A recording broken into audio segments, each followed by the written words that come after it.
Early wickets விழுந்தது. நீங்கள் வரும்போது என்ன சொல்லி அனுப்பிச்சாங்க? என்ன மைண்ட் செட்டோட வந்தீங்க நீங்கள்? கோச் வந்து போய் எக்ஸ்பிரஸ் பண்ண தான் சொன்னாங்க. ஓகே விக்கெட் கொஞ்சம் டூ பேஸ்டாக இருந்தால கொஞ்சம் டைம் எடுத்துக்கோ, மற்றபடி ஸ்லாட்ல இருந்து எக்ஸ்பிரஸ் பண்ணு அப்படின்னு தான் சொன்னாங்க.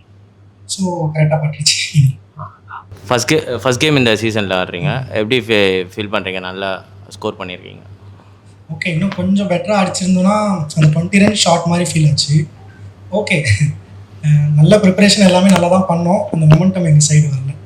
It's okay. டீம் தோத்துட்டோம், அதனால கொஞ்சம் கஷ்டமாக இருக்குது. பவுலிங் நல்லா ஸ்டார்ட் பண்ணீங்க, எங்கே விட்டீங்க கேமு? கொஞ்சம் நல்லா தான் போட்டோம், பட் நாங்கள் போட்ட அந்த லூஸ் பால்ஸை அவங்க கேபிட்டலைஸ் பண்ணிட்டாங்க. மேபி கொஞ்சம் நாங்கள் இன்னும் டைட்டாக போட்டிருந்தோம்னா இன்னும் கொஞ்சம் பெட்டராக இருந்துருக்கும்.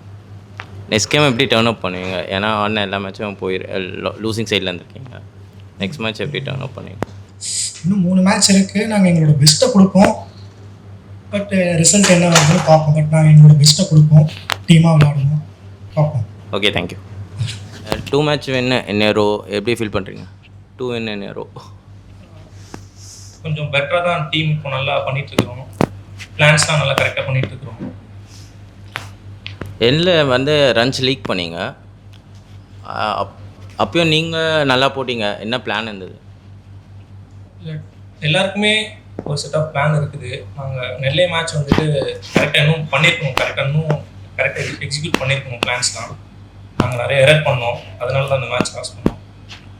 உங்கள் பவுலிங் பற்றி இந்த சீசன் என்ன ஃபீல் பண்ணுறீங்க? எப்படி நீங்கள் உங்கள் பர்ஃபார்மன்ஸ் எப்படி நினைக்கிறீங்க நீங்கள்? ஃபஸ்ட் 2 மேட்ச் நிறைய ரன் கொடுத்தேன். நெக்ஸ்ட் 2 மேட்ச் கொஞ்சம் பெட்டராக பண்ணிட்டு வரேன். சீசன் ஃபுல்லாக நல்லா பண்ணணும். ஜகி வந்து 2 கன்சிக்யூட்டிவ் 50 வச்சுருக்காரு, captain leading from the front. அந்த நாக்ஸ் பற்றி என்ன ஃபீல் பண்ணுறீங்க? அந்த நாக்குக்கு முன்னாடி நிறைய ஒர்க் பண்ணுறாரு அவர், அதனால தான் அவ்வளோ ரன்ஸ் அடிக்க முடியுது அவரால். நல்லா ஆடிட்டு வர்றாரு, இந்தியா ஏல கூட இருக்கிறாரு.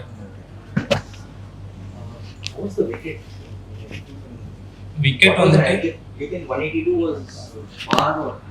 கண்டிப்பாக 180 வந்துட்டு போயிருக்காது, ஏன்னா விக்கெட் கொஞ்சம் ஸ்லோவாக தான் இருக்குது. நாங்கள் டெத் ஓவர்ஸ்க்கு நிறைய ரன்ஸ் கொடுத்தோம்.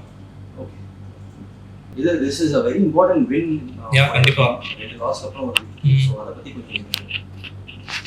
2 லாஸ்க்கு அப்புறம் கண்டிப்பாக ப்ரெஷர் எல்லாம் கண்டிப்பாக இருந்துச்சு, வின் பண்ணி ஆகணும் அப்படின்னு. கொஞ்சம் யாருமே ப்ரெஷர் எடுத்துக்கல, மேனேஜ்மெண்ட்டும் நல்லா பார்த்துக்கிட்டாங்க. ஒன்றுமே எப்படி சொல்கிறது, பெருசாக யார்கிட்டையுமே எந்த ஒரு ப்ரெஷருமே காமிக்கல. நீங்கள் நல்லா பண்ணுங்கள், உங்கள் பெஸ்ட்டு கொடுங்க, கரெக்டாக எக்ஸிக்யூட் பண்ணுங்கள், அந்த மாதிரி தான் நார்மலாக தான் போச்சு. கரெக்டாக அவங்க எப்படி எங்களை ட்ரீட் பண்ணாங்களோ லைக் அந்த மாதிரி மேட்ச் நல்லா வந்துச்சு. நீங்கள் எக்ஸ்ட்ரா கொடுத்தேன்னு நீங்கள் சொன்னீங்க 182 வந்து நீங்கள் எக்ஸ்ட்ரா கண்டிப்பாக. எங்கே where did you think இன்னும் டெத் ஓவர்ஸ் கொஞ்சம் பெட்டராக பண்ணியிருக்கலாம், ஏன்னா நாங்கள் 80 for 6 எடுத்துட்டோம். அதுலேருந்து 100 ரன்ஸ் கொடுத்தது ரொம்ப கஷ்டம். ஒரு 60 ரன்ஸ்க்குள்ளே கம்மி பண்ணியிருக்கலாம் எங்கள் பவுலிங்க்கு. அந்த பார்ட்னர்ஷிப் அவங்க ஹரீஷ் அண்ட் ஈஸ்வரோட பார்ட்னர்ஷிப் நடக்கும்போது you were not able to get the momentum back. What was your skipper telling you? Jagadeesan என்ன சொன்னார்? அவர் வந்துட்டு பிளான்ஸுக்கு தான் போட சொன்னார். ஒருத்தருக்கு ஒரு பிளான் வச்சுருந்தோம், அந்த பிளானை கரெக்டாக போட்டோம். நிறைய பேர் பிளானுக்கு போடலை, அதனால தான் கொஞ்சம் அதில் லேக் ஆச்சு. மற்றபடி எல்லாம் கொடுத்தோம். Thank you.